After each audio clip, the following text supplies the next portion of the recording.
नमस्कार दोस्तों, स्वागत है आप लोगों का आपके अपने YouTube चैनल में जिसका नाम है गाइड ऑफ मैथ। दोस्तों मेरे पास एक कमेंट आया था और उस कमेंट में ये पूछा था कि जब आप वाउचर एंट्री कर रहे हो तो मैं आपको दिखाना चाहूँगा कमेंट क्या था। कमेंट को समझाने के लिए मैं आपको एग्जांपल दिखा ही देता हूँ। तो देखिए, मान लीजिए दोस्तों मैं सेल करने वाला हूँ किसी पार्टी के साथ और आपको किसी पार्टी के साथ सेल करनी है, लेकिन वो पार्टी आपकी क्रिएटेड नहीं है। दूसरा ये कि उस पार्टी का क्रिएशन भी नहीं हुआ और दूसरा ये कि आपने उसका ओपनिंग बैलेंस भी कुछ ना कुछ है 1 अप्रैल को, लेकिन आपने वो डाला नहीं है।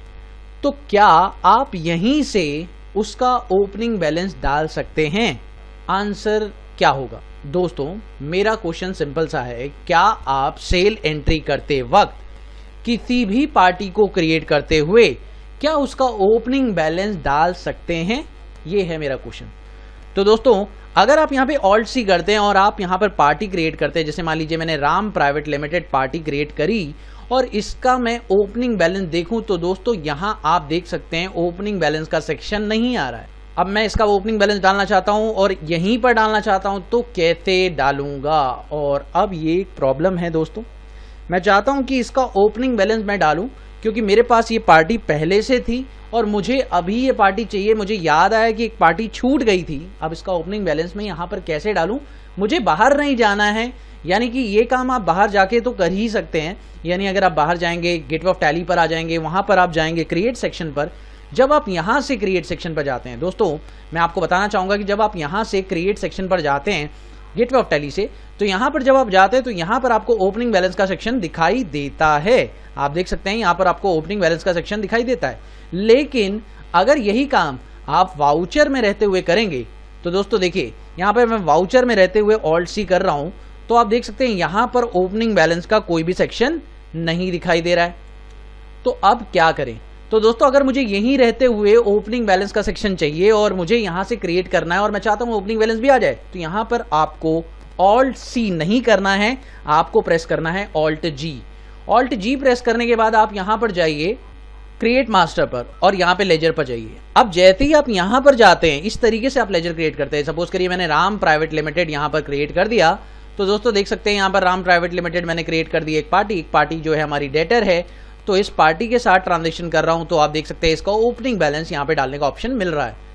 तो दोस्तों ये एक तरीका है जिससे कि आप उसका ओपनिंग बैलेंस यहाँ पर डाल सकते हैं। और अब आप चेक करें और एस्केप करके अगर आप बाहर आएंगे तो यहाँ पर राम प्राइवेट लिमिटेड आपको दिखाई देगा और उसका ओपनिंग बैलेंस भी आपको पहले से ही दिखाई दे रहा है। तो आप देख सकते हैं उसका करेंट बैलेंस भी आपको यहाँ पे शो हो रहा है, जो कि आपको साफ साफ दिख रहा है। दोस्तों आपने देखा होगा जब भी आप वाउचर एंट्री करते हैं, ज्यादातर जो अब आप वाउचर एंट्री कर रहे होते हैं तो आप यहाँ पर अपना कर्सर, जो आप कर्सर देख रहे हैं, ऑटोमेटिकली इस सेक्शन पर पाते हैं। अब इससे होता क्या है कि कई बार हमारा जो कर्सर है वो ऑटोमेटिक इस स्क्रीन पर आता है और जब इस स्क्रीन पर हमारा ऑटोमेटिक कर्सर आता है तो कई बार हम लोग F2 से, हमें पता है कि F2 से डेट डालनी है, लेकिन कई बार हम लोग भूल जाते हैं डेट डालना और जल्दी जल्दी करने के चक्कर में हमारी डेट जो है छूट जाती है। और मैं आपको बताऊं तो एक अच्छा ऑप्शन आपके पास यहाँ पर है कि आपका डेट फील्ड कभी छूटेगा ही नहीं। और वो ये तरीका है कि अगर आपका कर्सर डायरेक्ट, जब आप सेल या परचेज कोई भी एंट्री ओपन करें तो आपका कर्सर डायरेक्ट डेट वाले ऑप्शन पर पहले आए, तो शायद आपकी डेट कभी नहीं छूटेगी। तो मैं आपको दिखाना चाहता हूँ कि आपका कर्सर डेट वाले सेक्शन पर, जैसे कि आप देखें अगर मैं F9 भी करता हूं, सेल परचेज भी कर रहा हूं, तो परचेज में भी आप देख सकते हैं मेरा जो कर्सर है वो ऑटोमेटिकली इनवॉइस नंबर पर रुक रहा है। अब यहाँ पर डेट का जो ऑप्शन है F2 से, जो यहाँ पर जो आपको डेट दिखाई दे रही है, वो जब तक आप F2 नहीं प्रेस करेंगे आप यहाँ पे डेट नहीं डाल पाएंगे। और ये डेट डिपेंड करती है इस पर, मतलब ये वाली डेट जो है जो वहाँ पर आएगी वो डेट यहाँ पर भी आएगी। तो अब इस डेट को तो आपको F2 से डालना है, लेकिन आप मान लीजिए आदत आपकी है कि आप डेट भूल जाते हैं, तो आपको क्या करना है दोस्तों? इसके लिए बहुत ही सिंपल सा तरीका है। आपको एक काम करना है, यहाँ पर F12 प्रेस करिए और परचेज पर चाहे सेल्स पर कहीं पर भी हो आप उस पर F12 प्रेस करिए और एक ऑप्शन आप लोगों के सामने आता है, वो है skip date field during voucher creation. इस ऑप्शन को कर दीजिए नो। और जैसे ही आप इस ऑप्शन को नो करेंगे, कंट्रोल A करेंगे, उसके बाद आप चेक करिए कि अगर मैं सेल्स या परचेज एंट्री खोलता हूं, जैसे मान लीजिए मैंने अब एंटर किया वाउचर पर आकर, तो आप देखें आपका डायरेक्ट ओपन करते ही आपका कर्सर कहां रुक रहा है। चाहे आप सेल खोल लें, चाहे आप परचेज खोल लें, चाहे आप जनरल खोल लें, चाहे आप कुछ भी खोल लें, हर बार आपका कर्सर कहाँ रुकेगा, ऑटोमेटिकली पहले डेट पर रुकेगा। आप देख सकते हैं मैं वाउचर चेंज कर दिया है मैंने। अब मैं वाउचर पर जा रहा हूँ और ऑटोमेटिकली सबसे पहले मेरा जो कर्सर है वो डेट सेक्शन पर ही है।